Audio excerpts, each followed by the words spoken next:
Assalamualaikum warahmatullahi wabarakatuh. Selamat malam. Kami dari kelompok 2 dari 117D akan menyajikan hasil dari PKM yang kurang lebih dibuat selama 3 bulan secara bertahap. Sebelumnya, perkenalkan, saya Kurniawan Sega sebagai moderator di kelompok ini. Kemudian ada Mas Ari.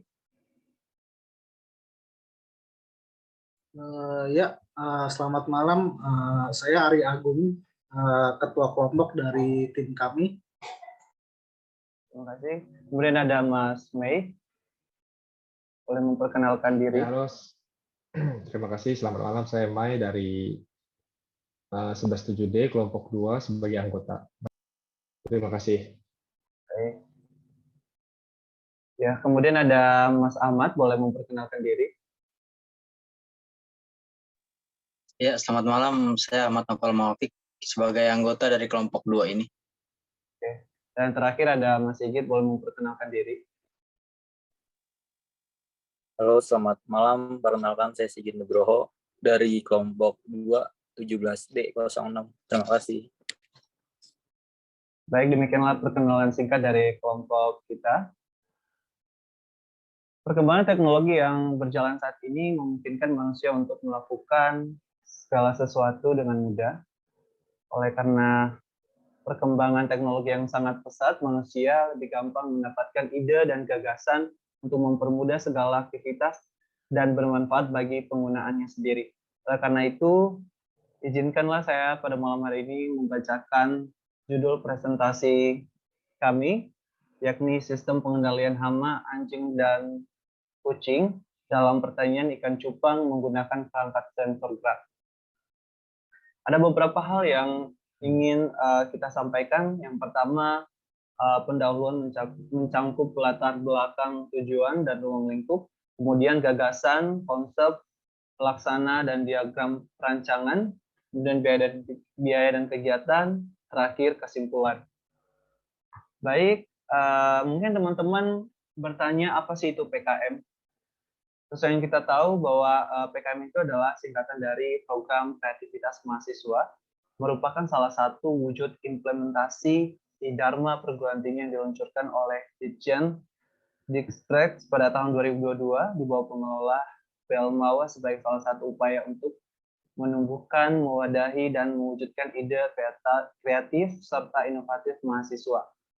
Seperti yang sekarang kita lakukan, ini merupakan wujud PKM yang telah kita rancang sendiri dan yang telah kita pilih dari beberapa item PKM tersebut. Nah, saya ingin menjelaskan sedikit beberapa terkait jenis-jenis PKM. Ada PKM RE, PKM RSH, PKMK, PKMM, PKMPI, PKMKC, PKM inovatif atau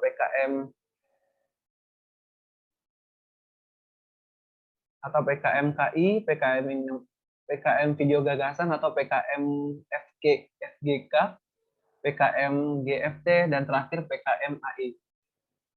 Dari beberapa jenis PKM yang terdapat di layar, kelompok kita telah memilih dan setuju untuk mengambil keputusan bahwa kita mengambil PKM gagasan futuristik tertulis atau PKM GFT yang menuju ke karya tulis memuat ide berupa konsep perubahan di masa depan. Baik, karena mengingat waktu, saya memberikan kesempatan kepada Mas Ari untuk menjelaskan latar belakang masalah serta tujuan. Kepada Mas Ari, boleh jelaskan.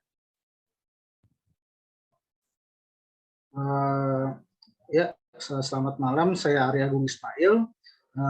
Di sini saya akan menjelaskan tentang latar belakang masalah serta tujuan. Perkembangan teknologi yang berjalan saat ini memungkinkan manusia untuk melakukan segala sesuatunya itu dengan lebih mudah. Kita sebagai manusia selalu menciptakan ide atau gagasan-gagasan baru untuk mempermudah aktivitas. Hal ini juga yang menjadi penyebab teknologi kerap menjadi alat atau piranti untuk menggantikan peran dan tugas manusia dalam suatu fungsi atau pekerjaan tertentu. Contohnya itu di bidang transportasi ada Gojek, di e-commerce itu ada Tokopedia, dan keamanan itu contohnya itu dengan adanya CCTV. Pertanian di Indonesia merupakan salah satu sektor penting yang menunjang perekonomian dalam negeri. Sektor pertanian terdiri atas subsektor tanaman pangan, perkebunan, perikanan, dan peternakan. Belakangan ini peternakan ikan cupang banyak digemari oleh masyarakat dari berbagai kalangan. Kalau kalian ingat, selama pandemi COVID itu kita dituntut untuk WFH. Banyak hobi yang akhirnya itu menjadi ladang bisnis baru. Salah satunya itu ikan cupang. Pada saat masa pandemi, bisnis ikan cupang itu meningkat sangat signifikan. Harga ikan cupang itu bisa naik hingga 150%. Namun, para petani sering kali mengalami gagal panen yang menyebabkan benih atau ikan cupang itu sendiri gagal dalam menghasilkan komoditi yang diharapkan. Selain disebabkan oleh faktor internal, gagal panen juga dapat disebabkan oleh faktor eksternal. Salah satunya adalah adanya gangguan hama anjing dan kucing yang dapat mengganggu perkembangan dan produktivitas dari ikan cupang itu sendiri. Dari permasalahan yang sudah saya jelaskan, dari kami mencoba untuk menghasilkan sebuah alternatif penyelesaian masalah dengan membuat sebuah alat yang dapat memantau dan membuat kolam ikan cupang agar aman dan terhindar dari serangan hama anjing dan kucing yang dapat membuat ikan cupang mati atau gagal berkembang biak. Dari masalah-masalah yang ada, berikut tujuan yang ingin dicapai dari kegiatan ini, yaitu membuat alat untuk meminimalisir hama dan memonitoring lahan atau kolam ikan cupang. Manfaatnya antara lain itu, pertama ada efisiensi waktu untuk memonitoring kolam ikan cupang. Karena nggak selamanya itu kita selalu memerhatikan ikan cupang. Karena kita sebagai makhluk sosial pasti punya kegiatan lain. Kedua itu ada efisiensi dan efektivitas dalam memonitoring dan mengusir hama. Dan yang terakhir ada mengurangi tingkat kematian pada bibit ikan cupang. Ya, selesai dari saya. Baik, terima kasih kepada Mas Ari. Sekarang selanjutnya gagasan dan konsep di kelompok kita akan dijelasin oleh Mas Mai. Pada Mas Mai, dipersilakan. Oke, terima kasih Mas Ega, Mas Ari. Sekarang kita masuk ke part gagasan. Yang sama-sama kita tahu gagasan itu apa? Gagasan itu adalah ide untuk mengurai masalah-masalah yang ada. Nah, yang udah dijelasin tadi di atas sama Mas Ari bahwa kita di sini lagi membahas tentang peternakan ikan cupang ya, yang dimana peternakan ikan cupang itu punya hama. Hama itu saya sejenis musuh utama untuk peternak-peternak yang ada ya, terutama di sini kita bahas peternak ikan cupang. Nah, hama untuk peternak ikan cupang ini apa? Di sini kita udah menjelaskan tadi kucing sama anjing yang bisa mengganggu panen atau bisa mengganggu si bibit-bibit ikan cupang yang akan dijual ke masyarakat. Di sini biasanya ikan cupang yang untuk ditandingin, dikontesin ya.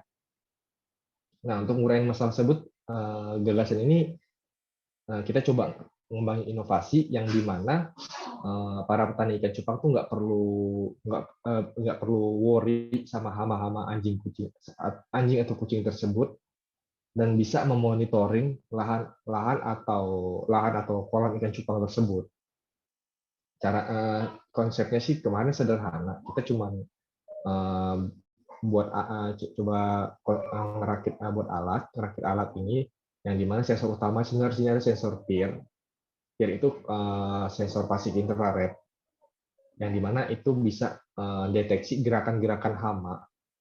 Jadi ketika ada deteksi gerakan hama yang di sekitar area peternakan kolam ikan cupang, akan ada speaker yang ngeluarin suara ultrasonik yang dimana bisa mengganggu pendengaran hewan anjing atau kucing sehingga mereka nggak jadi masuk ke dalam kolam peternakan. Nah, dari data yang didapat di sini untuk hama kucing ini bisa keganggu pendengarannya di gelombang ultrasonik hingga 64 kHz, dan hama anjing sendiri akan terganggu pendengarannya jika speaker mengeluarkan frekuensi sampai 40 kHz. Nanti saya jelasin terkait konsep diagramnya, tapi sebelum masuk ke konsep sama diagramnya di sini masuk ke konsep pelaksanaan program. Yang pertama ini konsep pelaksanaan programnya ada dua. Yang pertama, bagaimana merancang sebuah alat pengusir anjing atau kucing yang dapat digunakan untuk membantu para petani ikan cupang. Dan yang kedua, bagaimana cara mengusir hama dengan sensor gerak dan memonitornya dengan smartphone. Konsep pelaksanaan program ini ada dua. Yang nomor satu itu kita buat alat biar bisa membantu petani biar jauh dari hama anjing kucing ini. Yang kedua ini alat sensor gerak ini kita tambahin dengan handphone ataupun smartphone yang terkoneksi dengan internet yang bisa dimonitoring di mana aja dan kapan aja, sehingga waktu peternak lebih efisien dan efektif untuk mengerjakan hal-hal lainnya. Kita masuk ke luaran. Di sini luarannya, manfaat dari luaran ini apa? Di sini kita ada buat dua. Manfaat dari luaran ini adalah memberikan sebuah inovasi teknologi tentang pengembangan suatu sistem yang dapat membantu masyarakat, khususnya para petani ikan cupang. Yang kedua, kegiatan ini dapat menjadi artikel ilmiah dan bermanfaat tentunya. Oke, di sini masuk ke diagram perancangan. Nah, diagram perancangan ini di sini sangat sederhana banget ya diagram perancangannya. Di sini cuma ada 5 komponen, yaitu 1 Raspberry Pi, kedua kamera, ketiga sensor peer, keempat speaker, dan kelima smartphone. Nah, saya akan sedikit menjelaskan tentang komponen-komponen yang ada di diagram perancangan ini. Diagram perancangan ini yang pertama ada Raspberry Pi. Untuk teman-teman yang mungkin udah ada yang tahu dan ada yang belum tahu terkait Raspberry Pi ini apa. Raspberry Pi ini sebenarnya microcontroller. Jadi dia sejenis single motherboard. Dia yang fungsinya mirip PC konvensional, laptop, komputer mirip-mirip itu. Cuman dia berbentuk single motherboard yang bisa digunakan sebagai untuk mutar video. Itu dia cuma alat perantara ya. Alat perantara bisa dikoneksikan dengan LCD, speaker, bisa dikoneksikan dengan kamera gitu. Jadi si Raspberry Pi ini alat kecil yang bisa memudahkan para petani yang tidak bisa mempunyai komputer untuk menjadi penyambung perangkat ke smartphone, ke kamera, dan ke speaker serta sensor peer tersebut. Nah, di sini yang kedua ada kamera. Kamera ini kita gunain kita sambungin ke Raspberry Pi ini sebagai alat untuk memonitoring lahan atau peternakan ikan cupang tersebut. Jadi si peternak ikan cupang itu bisa memonitoring lahan ternak ikan cupang itu kapan aja dan di mana aja selama dia terhubung dengan koneksi internet. Dan kamera ini juga sebagai bisa tempat untuk merekam kejadian yang sudah berlalu. Itu akan tersimpan di Raspberry Pi. Nah, yang ketiga ada sensor peer. Di sini ada komponen yang paling utama. Di sini ada sensor peer. Sensor peer ini adalah sensor pasif infrared yang dimana dia mendeteksi hawa panas dari manusia atau hewan yang melewati sensor inframerah si alat sensor peer ini. Jadi sensor peer ini akan menangkap hawa panas dari manusia atau hewan yang masuk ke area sensor tersebut dan dia akan memancarkan sinyal ke speaker sehingga speaker itu ngeluarin sound ultrasonik, mengeluarkan suara ultrasonik untuk mengusir hama anjing atau kucing tersebut. Nah, yang terakhir ada si smartphone. Smartphone ini yang tadi balik lagi itu akan terkoneksi dengan kamera di mana si peternak ini petaninya bisa mantau lahan areanya kapanpun dan dimanapun. Untuk diagram perancangan sekian dari saya, Maya Ristiansa. Terima kasih. Balik lagi ke Mas Ega.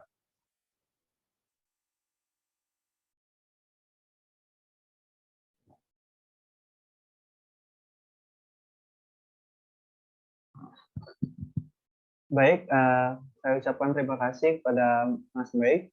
Selanjutnya akan dibahas oleh Mas Sigit. Pada Mas Sigit, kesempatan dipersilakan. Baik, saya akan menjelaskan biaya dan jadwal kegiatan pada program kreativitas mahasiswa pada pengendalian hama Biaya yang dibutuhkan jasa perakitan ada 290.000 untuk satu orang. Lalu kita ada speaker Bluetooth 290.000. Untuk Raspberry-nya kita menggunakan Pi 4 1.499.000. Lalu ada kamera CCTV kita menggunakan wireless 160K. Lalu ada sensor peer-nya 150.000. Lalu ada smartphone 4 juta. Dan timeline kegiatannya kita ada identifikasi masalahnya bulan pertama, lalu ada rancangan produk bulan kedua, pencarian bahan materi bulan ketiga, lalu ada kita uji coba tes untuk produk bulan keempat, lalu produksi dan launching produknya di bulan kelima, dan evaluasi program di bulan keenam. Sekian dari saya.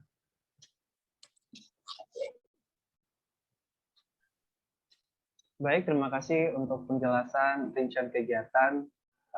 Kami ucapkan terima kasih. Selanjutnya, terakhir akan dijelaskan oleh Mas Ahmad. Pada Mas Ahmad, dipersilakan. Baik, Mas Ega, terima kasih atas kesempatannya. Di sini saran yang ingin diberikan dari sistem pengendalian hama anjing dan kucing dalam pertanian ikan cupang ini adalah antara lain pertama, alat sensor dapat ditingkatkan lagi dari segi sensor selain sensor gerak sehingga dapat memindah selain pergerakan, dan perlu adanya training kepada pelaku usaha yang ingin menerapkan ide yang dijabarkan ini. Yang kedua, untuk kedepannya ide alat pemindai gerak sensor ini dapat dimodifikasi sesuai kebutuhan dan penambahan kriteria seperti bisa membedakan antara ancaman atau bukan dan lain sebagainya. Kesimpulannya, perangkat sensor gerak dan kamera sebagai monitoring secara real time merupakan solusi permasalahan untuk peternak atau petani ikan cupang terhadap hama yang dapat mengganggu produksi dari benih bibit ikan cupang ini, khususnya untuk peternak ikan cupang yang masih mempunyai skala kecil. Kemudian sebuah sistem dan alat sederhana yang dapat membuat peternak atau petani ikan cupang dapat melakukan aktivitas lainnya sembari memonitoring lahan ikan cupang dan mereduksi kolam atau area ternak ikan cupang dari serangan hama. Diharapkan dengan adanya sistem yang dengan alat sederhana ini mampu membuat waktu luang bagi peternak ikan cupang dan dapat membantu peternak lainnya jika alat ini dikembangkan ke depannya. Terima kasih, Mas.